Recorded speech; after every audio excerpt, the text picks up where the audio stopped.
Sorotan lain, Saudara, masih ada waktu sekitar kurang lebih 3 pekan bagi Anda wajib pajak pribadi untuk melaporkan surat pemberitahuan atau SPT tahunan pajak. Direktorat Jenderal Pajak menjadwalkan deadline laporan SPT wajib pajak pribadi pada 31 Maret, sementara untuk badan usaha pada 30 April 2023. DJP mencatat per 21 Februari, jumlah pelaporan SPT tahunan mencapai 4,29 juta atau tumbuh hampir 30%. Terbanyak didapat dari kontribusi pelaporan wajib pajak pribadi.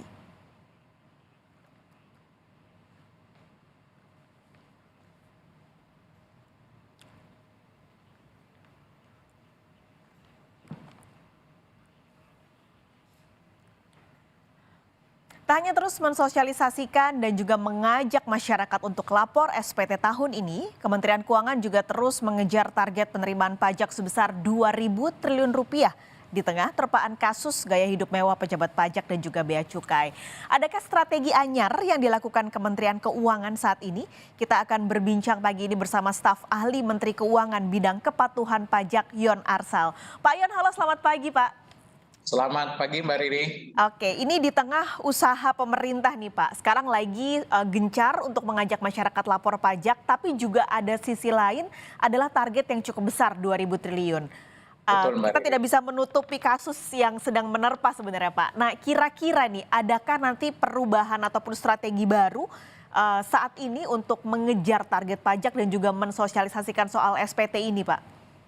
Baik, terima kasih Mbak Riri. Satu terkait dengan target pajak ya, memang sudah sebagaimana di target APBN. Untuk target perpajakan tadi kita Mbak Riri sampaikan di tahun 2023 ini kita Kementerian Keuangan Republik Indonesia kita ditargetkan untuk penerimaan perpajakan sendiri itu ditargetkan penerimaannya sebesar 2021 triliun.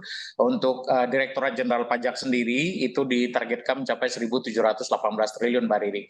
Nah ini memang target sesuai dengan APBN 2023. Nah tadi disampaikan juga bahwa bagaimana dengan SPT ya kita sampaikan bahwa ini memang sudah di bulan Maret dan ini memang untuk wajib pajak orang pribadi ini adalah bulan jatuh temponya penyampaian SPT untuk wajib pajak orang pribadi. Data terakhir yang kami kumpulkan per kemarin malam Mbak Riri itu jumlah SPT yang disampaikan itu sudah hampir 6 juta, tepatnya 5,98 juta SPT yang disampaikan. Sebagian besar itu disampaikan oleh wajib pajak orang pribadi, hampir 5,80 juta wajib SPT disampaikan oleh wajib pajak orang pribadi. Sementara tahun lalu periode yang sama itu disampaikan oleh sekitar 4,90 juta SPT disampaikan. Artinya pertumbuhan SPT yang disampaikan itu sekitar 22% Mbak Riri. Jadi ini tentu menunjukkan pertumbuhan yang cukup baik menurut kami dan kami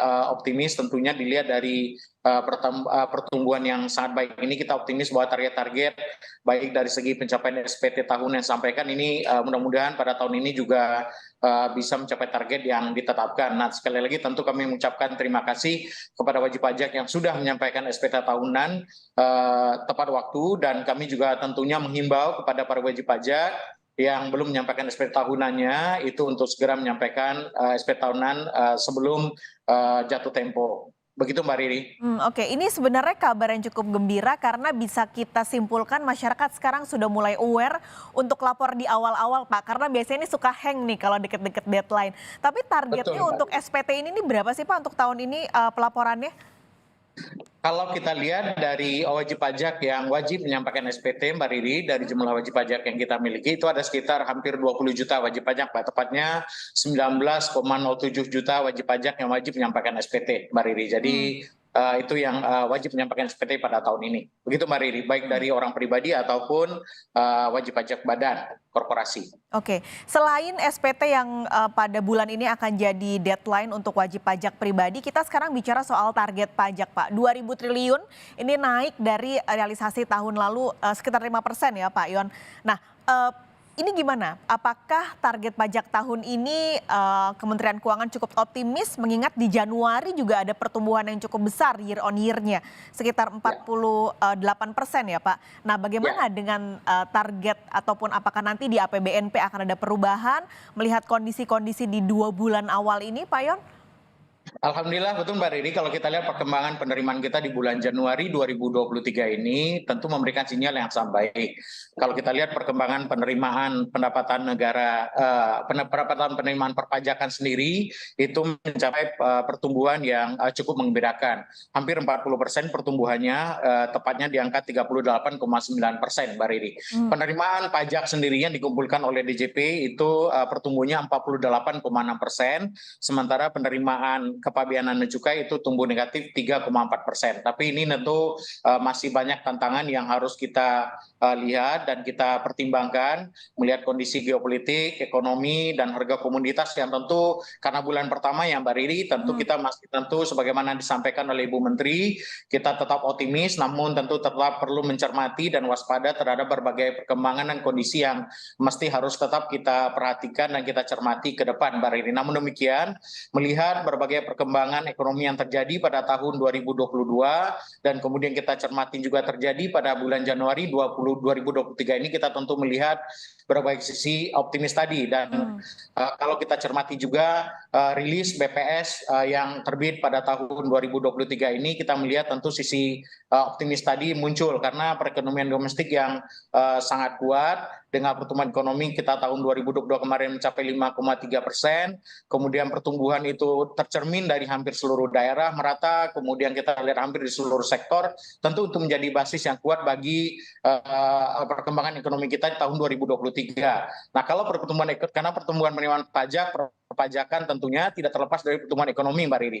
Ketika ekonomi kita kuat, kemudian tenaga kerja, serapan tenaga kerja kita baik, ya tentunya pertumbuhan penerimaan pajaknya juga akan cukup baik. Begitu Mbak Riri. Oke, ini tapi ada kira-kira strategi yang akan diterapkan hingga nanti akhir tahun, Pak Yon, apa Pak? Pada prinsipnya perkembangan penerimaan pajak itu ada dua, Mbak Riri. Satu yang berasal dari yang kita sebut dengan pengawasan pembayaran massa, yang berasal dari pengawasan atas voluntary compliance-nya wajib pajak, kepatuhan sukarela wajib pajak, begitu Mbak Riri, yang berasal dari kepatuhan yang berasal dari kepatuhan sukarela wajib pajak, gitu ya.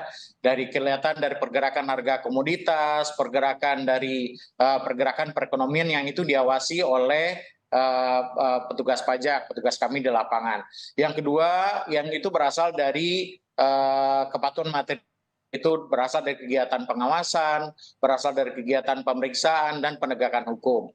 Nah, ini tentu kita akan lakukan melihat kepada perkembangan yang muncul di lapangan, mana yang sektor-sektor yang dominan, yang potensial, yang kira-kira ada tax gap, yang kira-kira menurut kita ada perkembangan ekonomi yang muncul, tapi kemudian ada ketidakpatuhan di sana, dan itu yang kemudian kita akan prioritaskan untuk digali potensi lebih lanjut.